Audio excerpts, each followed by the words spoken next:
Senator from Wyoming. Thank you, Madam President. Madam President, we heard a lot about Russia here. We heard a lot about enabling and empowering Vladimir Putin, empowering him financially. I'm here today to offer and support legislation that will defund Vladimir Putin, that will take $1 billion of U.S. money out of his pocket. I'm here today and rise in support of H.R. 1042. It prohibits Russian uranium imports. For years, Russia's state-owned nuclear monopoly has dumped artificially cheap uranium into our American market. And as a result of all of this, Russia and Putin have gained a commanding share of the whole world's nuclear fuel supply chain. Russia has driven America's nuclear fuel suppliers out of business, completely out of business, and Russia has put Americans out of work. That's what I'm bringing here today, because we are sending roughly $1 billion a year to Russia for uranium. We need to stop that. We need to block it.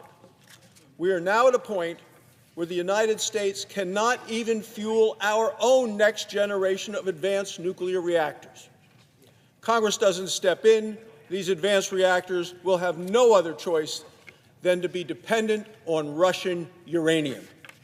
To make matters worse, we now know that Vladimir Putin is using Russia's nuclear monopoly to use that money to fund this brutal invasion of Ukraine that we've just been discussing here on the Senate floor.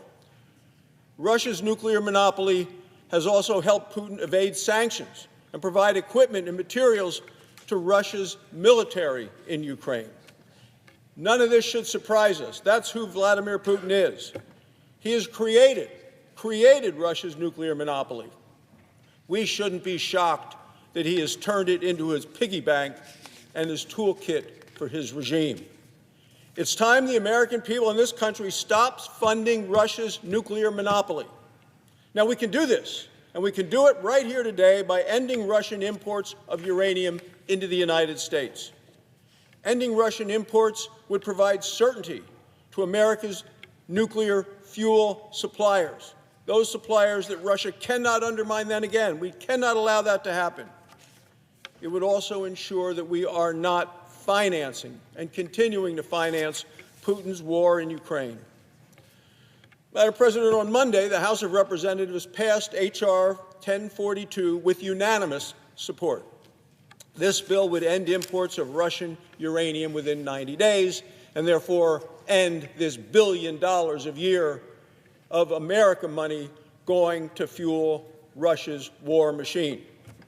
H.R. 1042 is a companion to a bipartisan bill that I have introduced along with my bipartisan co-sponsor, Senator Manchin, as well as Senator Risch, both of whom are on the floor right now. The Senate Energy Committee and Natural Resources Committee unanimously passed out our bill in May. And it's a bill that we developed in collaboration with America's nuclear industry and the Department of Energy and other agencies. So as I get ready to offer a unanimous consent agreement, I would ask Senator Risch and yield to Senator Risch for a brief statement. Thank you, Senator. I want to join my good friend from Wyoming in this really important issue. We're talking here today about enriched uranium, a commodity that is absolutely critical to America. Not only is it an energy security issue, it is a national security imperative. Right now, we get about 1/5 of our enriched uranium out of Russia. And what is that doing? It's doing a number of things. Number one, it gives Russia control over the supply, but just as importantly, at the same time, it's helping finance Russia's war against Ukraine.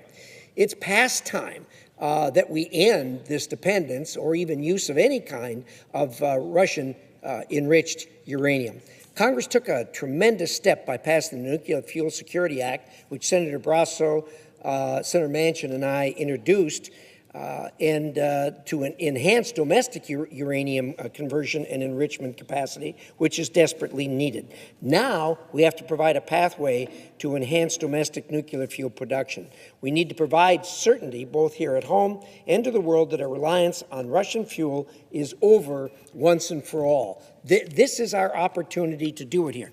Russia is going to suffer consequences from its attack on Ukraine for generations to come. I don't think they've fully figured that out yet, but this is just the tip of the iceberg as to what's coming for them. But we need to cut it off. I strongly urge my colleagues to pass H.R. 1042, which, as Senator from Wyoming mentioned, unanimously passed the House of Representatives earlier this week. It will be a companion to the bill that we passed earlier this year. This is a really, really good step forward and an incredibly important step forward. And with that, I will yield to Senator Manchin. I yield back to Senator Barrasso. Madam President, as if in legislative session, I ask unanimous consent that the Senate proceed to the immediate consideration of H.R. 1042, which was received from the House. Further, that the bill be considered read a third time and passed, and then the motion to reconsider be considered made and laid upon the table. Is there objection? I reserve the right to object.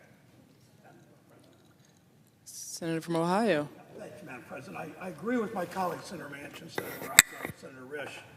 We need energy independence, whether it's West Virginia natural gas, Wyoming coal, Ohio solar, or whatever you do in Idaho. Okay. It means stopping Russian uranium imports into the United States. It means expanding our domestic enrichment capabilities. We need to do both. It's a matter of national security. It's a matter of economic security. There are Ohioans doing important work with companies like Centrus in Oklo and Piketon in southern Ohio. Industry like this, they need to support to get off the ground and be successful, not far from Senator Manchin's home state. If we do this right, it will mean good jobs in the energy industry and Appalachia, where union workers have powered our economy for generations. To do that, we have to pair these policies together, stopping Russian imports and investing in the domestic enrichment industry, all the jobs and opportunities that come with it. My question, and I will then drop my objection, of course, to ensure the action we take today is successful, to Senator Barrasso and Senator Manchin, do I have your commitment to work together to pass real resources to strengthen our domestic supply chain? You do. Absolutely. Thank you.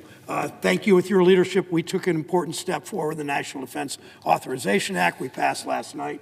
Thanks, Senator Risch, for his work on that. We need to finish this job. I want to see American companies in Ohio enriching uranium in the U.S., creating jobs, supporting communities like Piketon, Waverly, Pike County, making your energy supply more secure. I withdraw my objection. Madam President. Senator from West Virginia. Madam President, I also rise to join my friends from Wyoming, Senator Barrasso, my friends from Ohio. And I know that my friend from Texas has some concerns, but it's something different. The only thing I would say about this, as troubled as our House colleagues are, 435, they passed this unanimous consent. They can't agree on anything. They passed this because of the need of what we're trying to do here. All we're trying to do is build initiatives that we included this in the Energy Act of 2020. But really what we're doing is operating nuclear power plants that are dependent on Russian enrichment. We're operating our nuclear fleet based on Russian enrichment and conversion capacity, which represents half of the global capacity. We will have to capture the market. Russia is currently the world's only, I will repeat, they're the only commercial source of high-assay, low-enriched uranium, or as we refer to it as HALO, which is the fuel needed for advanced reactors, such as the SMRs and the micros that we're coming in, new technology. And it's shameful and dangerous that our country, which led the world in developing nuclear energy, we led the world, and once was capable of producing all the fuel that we could ever need, we were done, and has become reliant on one of the most notorious adversaries that we ever had, Russia. Uranium production in the United States peaked in 1980, and since 1992, the majority of uranium purchased by the United States nuclear power plant operators was imported, mostly from Russia. Russia has used its state-owned nuclear monopoly to help fund Putin's unlawful war against Ukraine that has completely upended energy supply chains and harmed European and American energy security. For years now, Russia has unfairly flooded the market. We've seen that happen so many times from China and different products, and Russia also, with cheap uranium to undercut U.S. and other Western producers. Being the capitalist country that we are, we just basically allowed our entrepreneurial business persons to go buy wherever they needed. And we cannot continue to reward Putin for bad behavior. The U.S. cut off imports of Russian oil and gas and coal of March of 2022. We cut off all of our needed, basically, supplies that we were using and supplementing imports of Russian oil, gas, and coal. And it is long past time to finally cut off Russian uranium out of the U.S. market as well. Senator Barrasso, myself, Senator Risch, all the senators that come from the areas that are involved in this but have been producing it. Senator Brown from Ohio basically has a plant that I have visited that has produced all the uranium that we ever needed during the war efforts and is forced out of the market. They're coming back, but they're going to need our help to get back into the market also. We've supported a two-part strategy to fix this pairing and increase domestic production with a ban on Russian fuel. To accomplish the first part, we include our Nuclear Fuel Security Act and a defense bill that we passed last night. That law will create the programs that we need to reshore our domestic nuclear supply chains. It established a new revolving fund at the Department of Energy to be used for uranium procurement. I'm proud that lawmakers in both chambers recognize that this issue is so important to our security, and it's been included in the NDAA. And when we get back in January, Senator Barrasso and I are going to work together to ensure that the new DOE program is appropriately funded and paid for. So today, again, I'm asking my dear friend, we've got to take the second step, banning Russian uranium imports, to provide a clear signal to our domestic market, so they will basically get back in the game and start increasing the fuel they walked away from unfair trade practices. Uranium ban has had the strong bipartisan support of, House over here. And then today we have the opportunity to send the common sense legislation to the President's desk and move closer to realizing our energy independence from Russia by passing this ban. I, again, ask all of you to consider this. I asked my good friend from Texas, Senator Cruz, if he would consider maybe other ways that we might be able to help. I'm committing to you. I'll help you, and I think I know what your concerns are. Sir, it doesn't have anything to do with this, but I know what it can be, and I know where I can help you. I'm offering that assistance. So with that. Madam President. Senator from Texas. Reserving the right to object. I appreciate everything that my friend from Wyoming, my friend from Idaho, my friend from West Virginia said, and I agree with what they said. I agree with the policy goals of this bill, and I'm strongly committed to curtailing Russia's ability to use nuclear energy as a geopolitical tool. And indeed, I have repeatedly introduced sanctions targeting Rosatom activities, and I'm currently working on legislation that would go even further. We should absolutely end our dependence on Russian uranium, and the United States should not be dependent on any nation for our energy, nuclear or otherwise. I know that my friend from Wyoming shares my conviction on American energy independence. And as the ranking member of the Energy and Natural Resources Committee, he understands better than most anyone how the zealots in this administration have shackled our domestic energy producers. And let me just say, I understand and appreciate how important this bill is to you, and I commit to work with you on this bill to get it passed into law. But this bill is also important to the House. That was made clear by just how quickly they took it up and passed it on suspension with only a voice vote last week. Even as, at the same time, the House stripped out and disregarded a number of the priorities of this chamber's, which had been included in the Senate NDAA. One provision which I worked very hard on with Senator Kelly was to streamline permitting requirements for new semiconductor plants, and which 120 senators and House members, a little over a sixth of the entire Congress, had signed a letter supporting. That was one of the casualties of their casual disregard. The House even stripped out of the bill my bill with Senator Cantwell, the Senate version of the Informing Consumers About Smart Devices Act, despite the House having already passed their version of the bill earlier this year by a vote of 406 to 12. Neither of these were partisan measures, and they're not wild policy changes. Instead, they are broadly bipartisan, widely supported priorities of members of the Senate, and they have enormous impact. Unfortunately, our House colleagues, in particular the leadership of the Energy and Commerce Committee, decided that they did not matter, and they insisted they be stripped from the bill.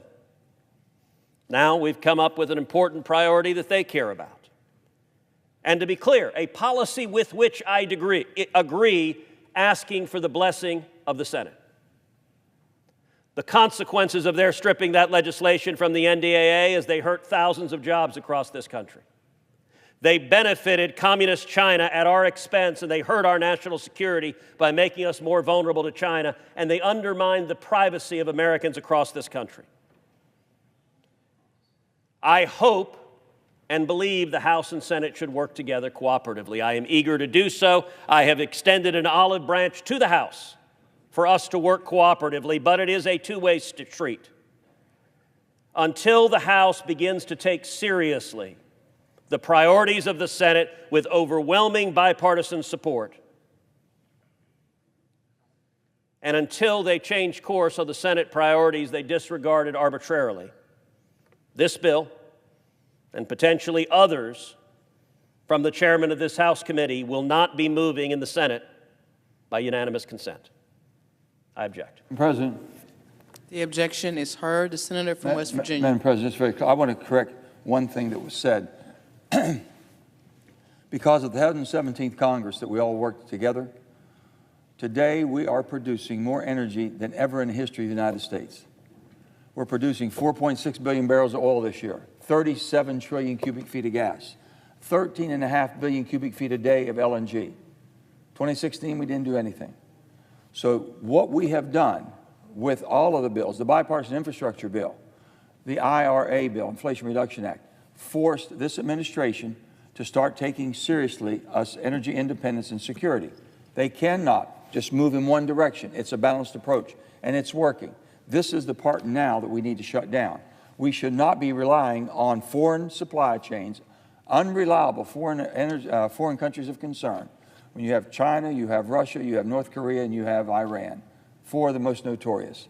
To depend on anything that comes from those four countries that we need for our building blocks is a sin.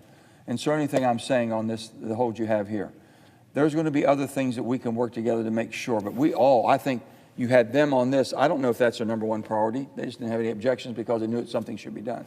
We're all for it. You're using it because you need something else, and we're committing to help you on something else. This is desperately needed for our country. It really is.